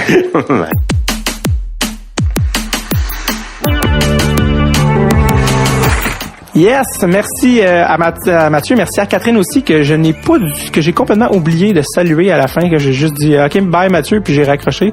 J'ai l'air vraiment d'un bum. Donc pour me reprendre, je suis désolé Catherine. Donc pour me reprendre, vous pouvez, je vais faire une plug pour Catherine, elle est en rodage présentement pour son premier One Woman Show auquel je participe très fièrement. Donc vous pouvez aller sur admission.com pour aller acheter des billets pour la voir en rodage si vous voulez voir le travail le spectacle en travail. Elle va être à Belleuil en juin, le 1er et 2 juin à Belleuil sur admission.com. Et aussi, elle va être une bonne partie du mois de juillet à Sainte-Thérèse. Donc, tout ça sur admission.com. Allez voir ça. Catherine Levac, excellent spectacle sur lequel je travaille. Je peut-être même y être en personne. Bref, qui sait. Donc, merci à Catherine, merci à Mathieu Simard. Et surtout, allez voir le film qui sort cette semaine, vendredi. Ça sent la coupe avec Louis-José Hood. Bon cinéma. Au revoir!